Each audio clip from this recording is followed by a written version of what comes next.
Hey everyone, welcome to Bedroom Beethovens, the podcast where I sit down and talk shop with the most creative people on the planet, which just so happens to be in the field of music. Tall black guy, one of my faves, sits down with me to talk about Let's Take a Trip, his last album. And I know what you're thinking, like, yo, that album's 3 years old.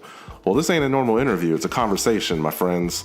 And we talk about his headspace while creating it, which extends into his other projects, which leads us into crate digging in Shibuya, to jazz, and much more. It's an all-encompassing look into the world of Mr. Terrel Wallace, who has cemented his position as a standard bearer for the current hip-hop and beat scene. Hey, look, if you like this podcast, visit bedroombeethovens.com. There you'll find the Instagram, Twitter, all the goodies. Or if you prefer, you can find us on Apple Podcasts, Stitcher, Google Play, Spotify. And why don't you leave me a review? If you like what I'm doing, then, and you know what? And I said, visit us there. Ain't no us. It's just me, one-man show. So I appreciate your support. All right, episode 19, the legendary tall black guy, me, your host, Cello, and... It's the Bedroom Beethoven Podcast.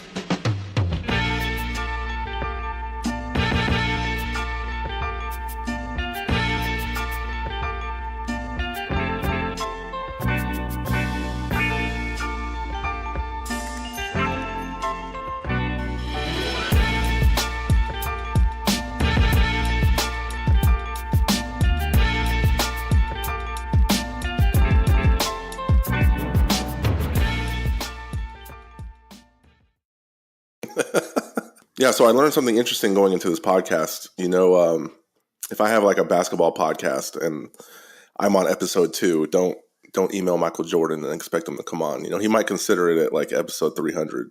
I'm not saying that like the guests of early episodes are whack. I'm not saying that, but what I am saying is like, well, people don't know if you're going to stick around. People might be apprehensive to do new shows because there's like an uncertainty surrounding it. So. Oh, no, it was all good, bro. It was totally fine. Just had to make some time, you know? Yeah, it was one of those things where, like, I didn't want to have any regrets. Like, I don't know if you still carry around that weight, like, a decade ago when you and De La Soul could have linked up. Not sure how many times those opportunities come around. Like, if you ask too early, maybe you won't be ready. But I think we're ready now. Yeah, for sure. Yeah, so you're back in the States, right? You're in... I'm like DC, Maryland, like the DMV, DC, Maryland area, Virginia area. Yeah. Oh, yeah. I used to live there. I used to live in Rockville.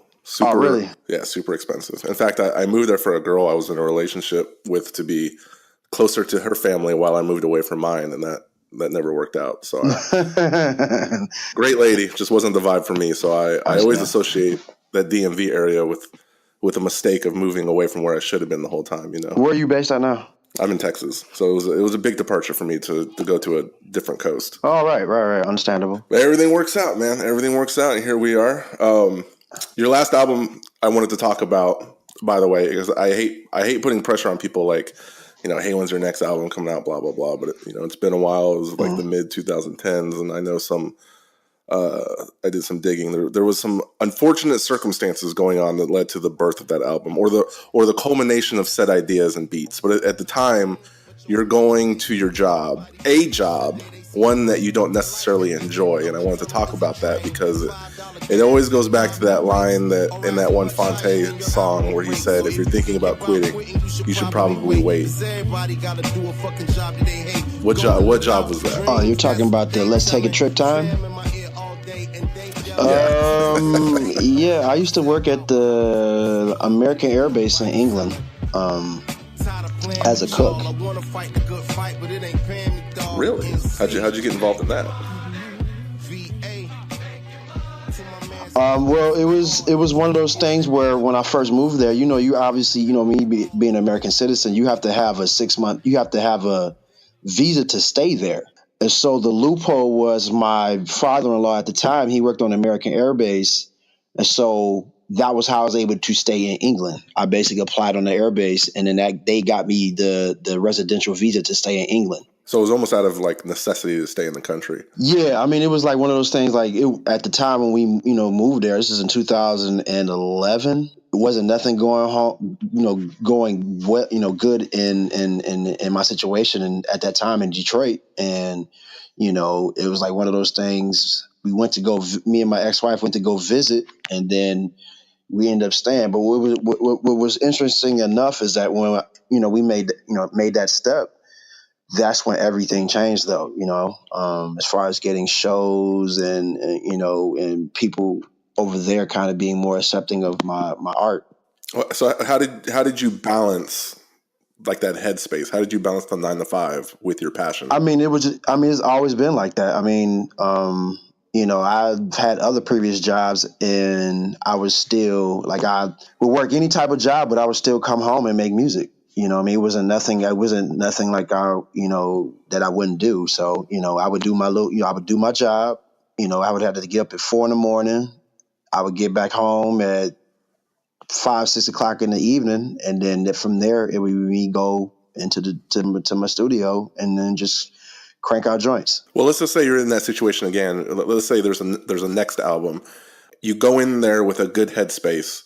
There's a lot of uncertainty. You begin a project in a good headspace, but you exit with a not so good headspace. Will you pump the brakes next time, or you feel you needed to go through those things, whether they were under your control or not, in order to do these complete bodies of work? You still got to go through the process. You still even because in some parts of them, there were some good parts, and some of and then some of it, a lot of it was on some bad parts. But I still think, like, if it's a project or anything coming up, I still think you need to still complete that whole idea or that whole project, though. You know what I mean? So you wanted to keep it as incubated as you could because you wanted to keep the vibes with how you felt at the time. You didn't want to overproduce. Yeah. Okay. That makes sense. Yeah. Next joint I have coming out through Fat Beats, which is like later on in the year. This is now the prequel to me moving from England to the States. So now that's a whole nother batch of emotions and things like that I created while I wasn't still in the States. Some of it's some stuff I've made before, but a good portion of it was made when I was in the States for the last couple of years. You know what I mean? So, and it's therapy. It's obviously some type of therapy for me. You know what I mean? With the type choice of the song titles or the skits that I chose, at the time when I was feeling like that, though. You know what I mean? Are you proud to say that you can sustain yourself fully on music, or are you still kind of in the rat race a little bit? I mean, I'm full-time. I've been full-time for 2 years. Since I've left England, I have been full-time. I'll be coming up to my 3rd year. That's amazing. That's probably done wonders for your music. And I mean, what's crazy is that is insanely, like last year, the last couple of years, I've actually made more money being a full-time musician rather than working for another job. You know what I mean? Like, that's insanely crazy. Like, I've made more money working for myself than I have worked for another company. I mean, that's the American dream. Yeah, most definitely. Well, we seem to have Tarantino'd a bit. Now that we can like fully appreciate the end, I wanted to talk a little bit about the beginning. You said you grew up in Detroit, and I think when people mention that they grew up in Detroit, they assume turbulent childhood. It depends. I mean, my situation was, my parents, they met in Detroit. I have all my family in Detroit, but then, my parents separated when I was a baby. And so I went to go live with my mom in Chicago. So I would do this whole back and forth thing of Detroit, Chicago. So I was still never really connected with it, with Detroit like that. I still would go visit my family, my cousins and stuff. But to say that I grew up and had some crazy turbulent times, the crazy turbulent time was when I created 8 Miles of Monarch. That was actually an actual sad time for me. And just the environment of what was going on at that time. And then, personal stuff. And so that was actually, I can say, in all of, when was that? That was when I was 27, 28. That was a bad time for me in Detroit, though. You know what I mean? But still, like, I still come from that, and I still have some type of lineage with Detroit, but it still does not define me as an artist, though. I know you did the public school thing, and then I also know that you found yourself at community college. And I'm going to assume your parents knew you had an interest in music, but they wanted you to have kind of a backup plan. Oh yeah, well the whole thing was my father's he's a mortician, so obviously he wants you to go into the family business, and I was like, no. That's a quiet car ride home. You know what I mean? Like it would be this whole thing for, because he's born and bred in Detroit, stays in Detroit, and will always stay in Detroit. You know what I mean? And for me, I always kind of wanted to not fall on that comfort. I wanted to kind of build my own thing. And then for me, me being a creative and an artist, and whether it be drawing or music or anything like that, I had some type of artistic ability, and I did not want to follow the route of just going into the family business and then just basically just killing all of my dreams. I didn't want to do that. Well, there's a fine line between like supportive parents and you telling your parents like, oh, I'm going to be a famous tattoo artist, or I'm going to be in the NBA, or I'm going to be a rock star. Did you have to start showing them like physical evidence of your success before they kind of came around? My parents still, to this day, they're getting it now, you know what I mean? But before it was like, I'm just struggling. You know what I mean? I would spend a lot of time doing music, but it wasn't no fruits of my labor. That didn't come into literally,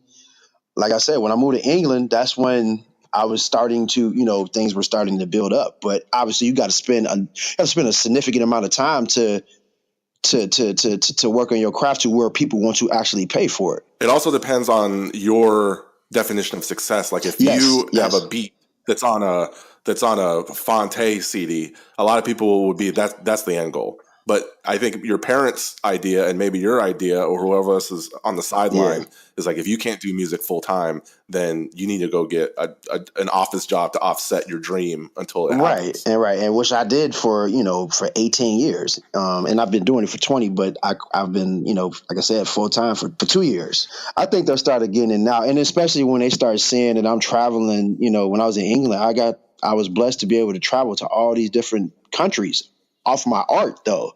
You know what I mean? So I think they kind of see that now this is something accessible, that I've made accessible for myself to be able to do. So a natural progression is you're remixing records and putting them on the internet. That was kind of the jumping off point. Yeah. I mean, it was what at the time it was MySpace and all that stuff. Well, I mean, are we still in the age of like, let me pull a story out of my tall black guy hat? You post Spike Lee was my hero, which was Lucchini.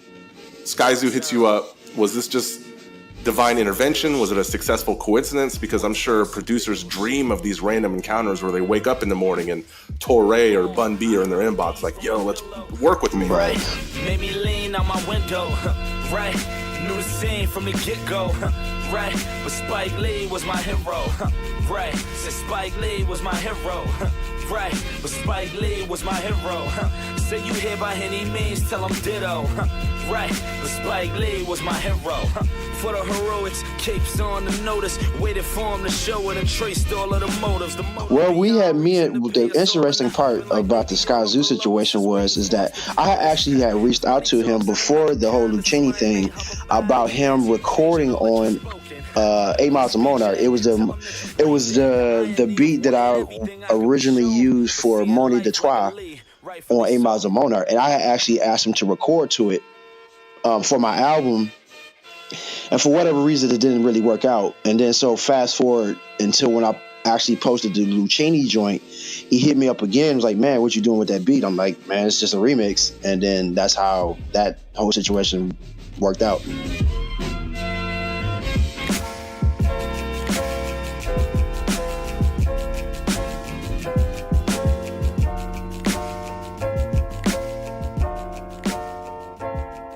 Yeah, I'm a firm believer that the best things for music producers or musicians in general happen when you don't have like this fully laid out plan. Take Anderson .Paak. He was nearing the end of his 20s.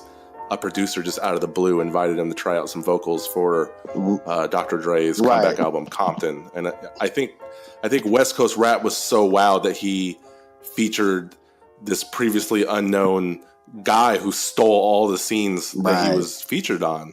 And he's been his musical mentor ever since. And now he has singles with Smokey Robinson and he's killing the game. And I was just like, man, stuff like that just can't be mapped out. It can't. I mean, but the thing is that he was still doing his due diligence, and he, is one of the things that, because the thing with this, and the thing that I'm learning now is like, as many times as you want to give up, that time you give up is when these other opportunities are on the other side of it.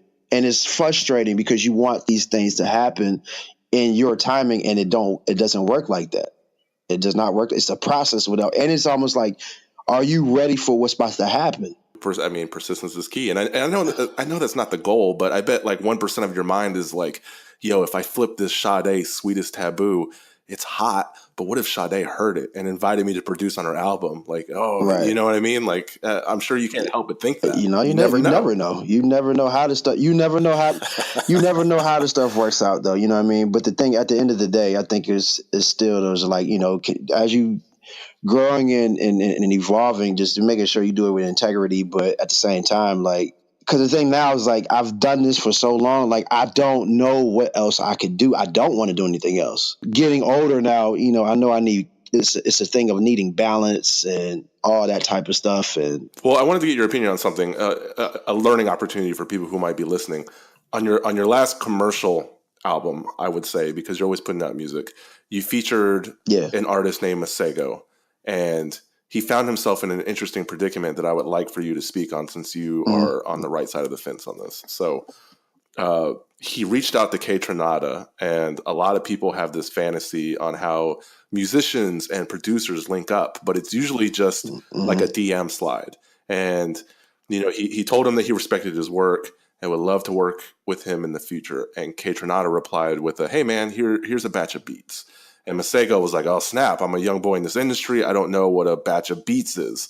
So he gets this folder, and he's thinking, if I sent someone a batch of beats that I wanted to work with, I made those beats especially with them in mind.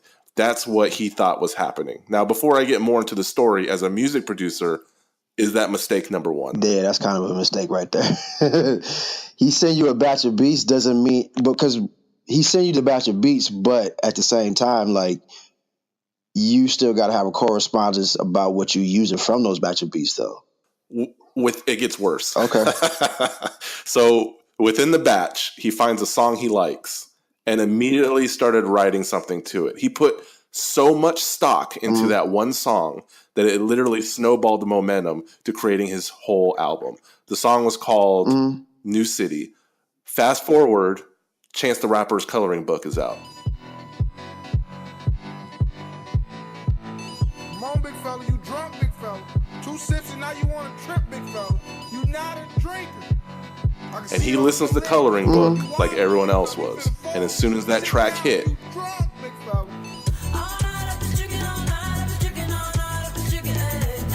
there's a certain music where in 1 second you know exactly what song it is. And it was like a movie, he said. He said he threw his headphones off and he just screamed. And he described it like someone shot him in the chest. So mistake number 2. Is this an age-old tale in the music industry? There was no discussion. It sounded like it was no discussion on Masego's part. Or something. There's something missing in that between either K-Tronada, Chance the Rapper, Masego. Somebody's didn't discuss what the further business transactions was with that track. That's what it sounds like. Get in my car, I don't even valet. Long discussions, oh, you my cousin? No, you wasn't. You just want to ride. You just want to talk about politics, Chicago shit, and rocket shit. Start dancing. Yeah, I don't know why you would assume that a producer that you've never met would set aside beats specifically for you and keep them on ice until you decided what to do with them. Right, and then too, you gotta understand, if you ain't putting no money down on it, like, yo, this is free game, man. This my music. So, if you didn't put a deposit down or nothing, and then have this discussion with the producer, he can do what he want to do with the beat. It's his beat. It's his music. I'm just really glad that you came to the same conclusion as me, because I was frustrated with the culture aspect, the communication, and I think there's a lot. There's room for frustration, but then there is room for someone to become jaded and apprehensive about working with people in the future. Because as rude as it might seem, music producers are in the business of promoting themselves as a producer. When they make music for others, and if he can make money on his work, the man should not be letting people hesitate when his work comes through. I think that's a disservice to them. So does that make sense? No, I'm totally. I've had these things happen to me before too. So it's nothing new. Yeah, because I was like, well, how does that work? Because I don't know whether or not something is going to come through off a beat that, let's say, you send, you can't exactly just take it out of circulation indefinitely because there's a high probability that nothing will come out of it. And then you basically killed that beat off for nothing. And I'm not sure what the standard practice here is. Well, first of all, in all, as you learn, I say get a deposit up first before talk about all what you want, but then at the same time to see if cats is really serious. Like, yo, I need half up front just to get started. This is just a weed out cats that's just, yo, I want to get beats from you, but like, dog, you're kind of wasting my time if you're not really serious about this, though. So it's kind of like that 50% deposit is because, well, I don't know this person on a human level. This is going to begin the process of trust. I know there's yes, exactly. And did you always operate this way, or did it come from? No, it just came from natural progression, my man. Just over time, you just kind of learn, how you want to conduct business. Because at the end of the day, it's still business transactions. Unless you are growing with a collective of folks and you guys have this understanding going into it, but just on some random Joe Schmo hitting you up and like, yo, I want to work with you. I'm like, okay, well, this is what my standards are. This is where I roll at. Can you meet that? If you can't, I'm gonna keep it moving. Because you'll have cats like, yo, I want to collaborate. And in the producer's mind, what that means, collaborate, is for free.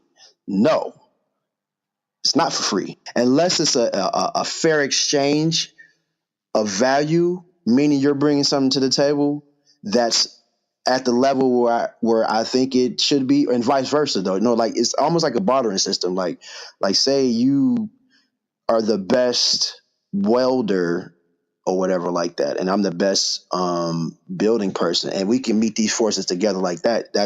That's a little different, though. You know what I mean? But just to say you want to collaborate and you're not you're still either learning or you're just getting started. And that's what they want. I wanted to talk about. Do you still have a love affair with jazz? Is that still something that's very prominent? Dude. Man, like I've since I've moved into the DMV area, I literally, that's all I listen to anyway on my own, but I've gone to so many jams. I'm like, dude, because I wanted my one of the projects I want to do is I want to make a jazz album. You know what I mean? Please do that. And so I'm a vinyl nut. Like I've been in the vinyl for a while, and I just now, in the last 6 months, have started seeping more into jazz. And I feel like a novice because I'm going to the low hanging fruits, like, oh, Robert Glasper, Kamasi Washington, or Micaiah McCraven or Esperanza Spalding. And I know if I no, man. That's what I'm saying. You need to go. You need to go to the Art Blakeys and the Herbies, but some of the early Herbie, and I'm talking like the traditional. That's overwhelming, jazz. though. That to go to someone's catalog who has 40 years of music, and in the 70s it was fusion, and in the 80s it was contemporary. Yeah. I don't even know where to start. I get the sweats.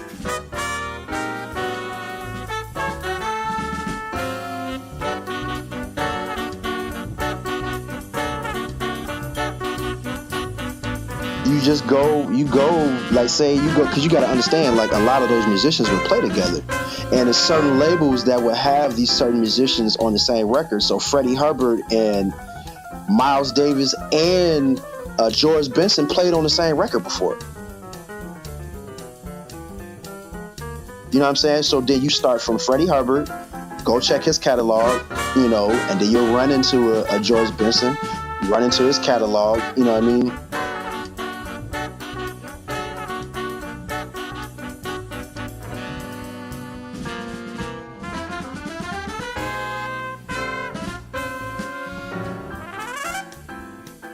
Connecting the dots, because like I have a Hank Mobley album and I have a Herbie Hancock album, and Hank Mobley was playing with Herbie Hancock and vice versa, and it's so interchangeable. And I feel like such a poser getting kind of blue, because that's like what everyone has, So I needed a good entry point, so I could start my love affair with jazz. I got Kamasi Washington's, and it was like. This is going to sound dumb, but it was like, how do I listen to this? How do I listen to a 16-minute, just high fusion, high octane 11-minute saxophone solo, and I was like, it was always like my ears were getting exhausted, and then I associated it with like getting on a Ducati, being a motorcycle novice. Like maybe I had to work my way up.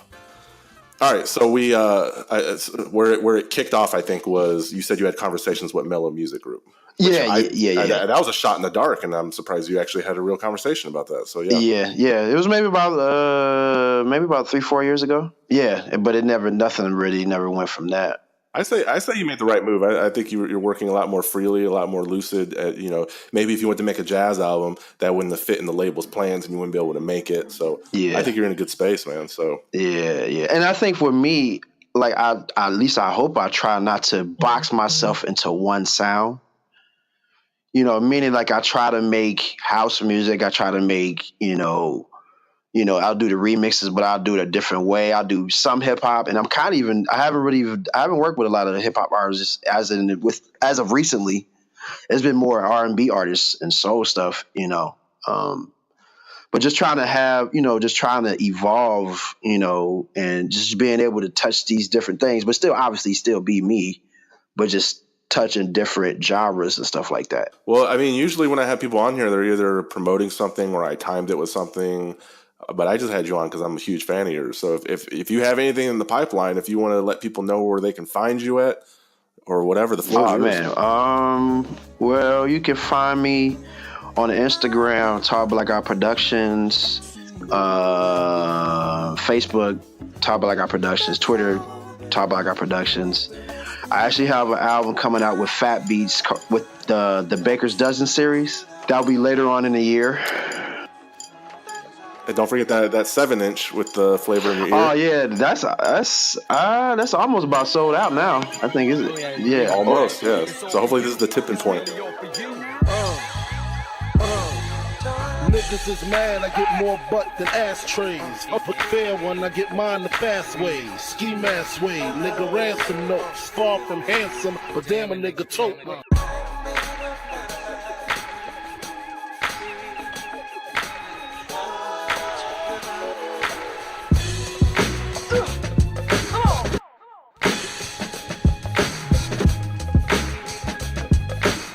Yeah, and I got a few other things I can't really speak on at the moment though. But yeah, man, just trying to get better though, Well, I want to add something to your resume. Like people don't know how hell it was recording and editing this shit. So I just want to say you have the Zen-like patience of a monk. You didn't owe me a minute. So I just want to appreciate or put it on record that I appreciate your generosity, your patience, and for lending me your time. Oh man, no, it's no worries, man. It's that's what it's about, though. You know what I mean? But still educating people.